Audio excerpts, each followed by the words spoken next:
ఈరోజు దేశవ్యాప్తంగా 29 రాష్ట్రాలు 6 కేంద్రపాలిత రాష్ట్రాలు యావత్తు 140 కోట్ల మంది ఈ భారతదేశంలో డాక్టర్ బాబాసాహెబ్ అంబేద్కర్ గారి 134వ జయంతిని అత్యంత వేడుకలుగా ఆయన జన్మించినటువంటి 1891 నాడు ఆయన మరి బాంబే తర్వాత మధ్యప్రదేశ్ ఇతర కొన్ని రాష్ట్రాల్లో మరి ఆయన సంబంధించినటువంటి కుటుంబీకులు నేటికి ఉన్నారు. మరి ఇప్పటికి 1891 నుంచి ఈ రోజుకి దాదాపు 134 సంవత్సరాలైంది బాబాసాహెబ్ అంబేద్కర్ గారు జన్మించి. మరి ఆయన భారత రాజ్యాంగంలో 448 ఆర్టికల్స్, దాదాపు 12 షెడ్యూల్స్, 25 వాల్యూమ్స్, 25 భాగాలుగా ఈరోజు భారత రాజ్యాంగాన్ని నిర్మించి ఈరోజు 196 దేశాల్లో తర్వాత చాలా ప్రపంచ జ్ఞానిగా అని చెప్పేసి ఐక్యరాజ్య సమితి కూడా చాలా మరికి అరుదైనటువంటి గౌరవం దక్కింది అంటే బాబాసాహెబ్ అంబేద్కర్ గారు ఆయన ఒక జ్ఞాని.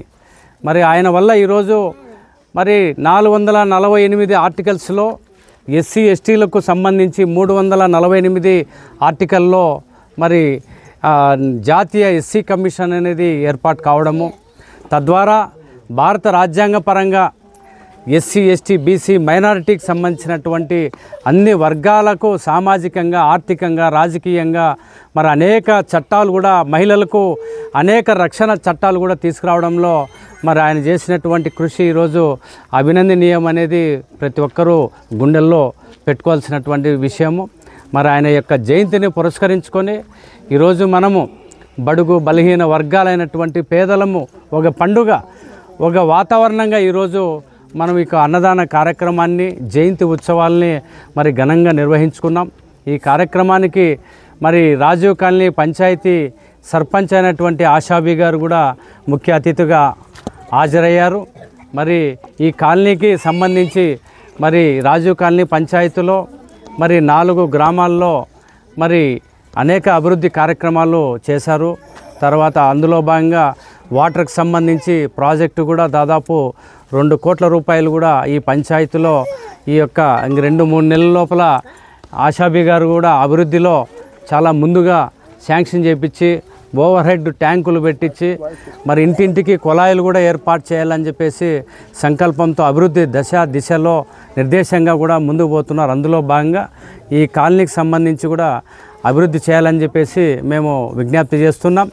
అదేవిధంగా ఈ అన్నదాన కార్యక్రమానికి మరి ప్రజలందరూ కూడా వచ్చి తర్వాత ఆయన జయంతిని స్మరించుకుంటూ ఆనందంగా జరుపుకోవాలని చెప్పేసి నేను కోరుతూ సెలవు తీసుకుంటున్నా. జై భీమ్. నా పేరు సాకే బాలపెద్దన్న. నేను Andhra Pradesh SC ST rights forum అధ్యక్షులుగా నేను కొనసాగుతున్నాను. రాజీవ్ కాలనీ గ్రామ పంచాయతీలో ఇక్కడ శివాలయం దగ్గర ఉన్న భీమరావు కాలనీ అంటే ప్రతి ఒక్కరూ కూడా ఇక్కడ నివసించే వాసులందరూ కూడా పని చేసుకొని తినేవాళ్ళే కాబట్టి వీళ్ళందరికీ కూడా మంచి జరగాలని చెప్పేసి నేను కూడా కోరుకుంటున్నాను. ఈరోజు డాక్టర్ బిఆర్ అంబేద్కర్ జయంతి సందర్భంగా 134 జయంతి సందర్భంగా ఈరోజు రాష్ట్ర వ్యాప్తంగా అన్ని చోట్ల కూడా పండగలాగా భావిస్తారు. ఎందుకంటే అంత పెద్ద మహనీయుల్ని మనము గుర్తు చేసుకోవాలంటే మనం అదృష్టంగా భావించాలి. ఎందుకంటే మనకు అంత స్థాయి లేదు. ఎందుకంటే వాళ్ళు ఎన్నో పోరాటాలు చేసి ఎన్నో ఉద్యమాలు చేసి చదువు లేని వాళ్ళకి చదువు చెప్పించి దళితులను కూడా బయటికి పిలిపించి వాళ్ళకందరికీ కూడా చదువు చెప్పించినారు మహనీయులు.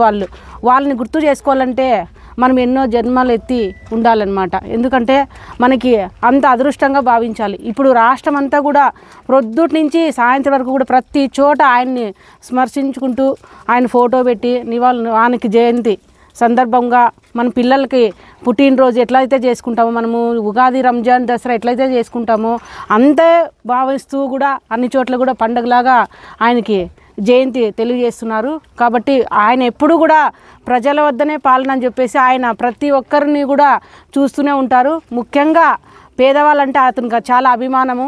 ఎక్కడుండే వాళ్ళన్నీ కూడా ఆయన ఒక చోటుకు చేర్చి కూడా రాజ్యాంగం ముఖ్యమైన పాయింట్ ఏంటంటే రాజ్యాంగం పేదలు పేదలుగానే ఉండకూడదు అనేది. ఒక పేదరికం ఇట్లనే ఉండిపోతుంది, పేదరికం మారదు, మనం ఇట్లనే ఉండాలని చెప్పేసి కూడా లాస్ట్లో ఏమైందంటే తను ఒకటే మంచి ఆలోచన ఆమెకి, పేదరికం మారుతుంది ఖచ్చితంగా, ఆయన స్మరించుకుంటే ఆయన ఆశీస్సులు అందరికీ ఉంటాయి కాబట్టి పేదవాళ్ళందరూ కూడా మంచి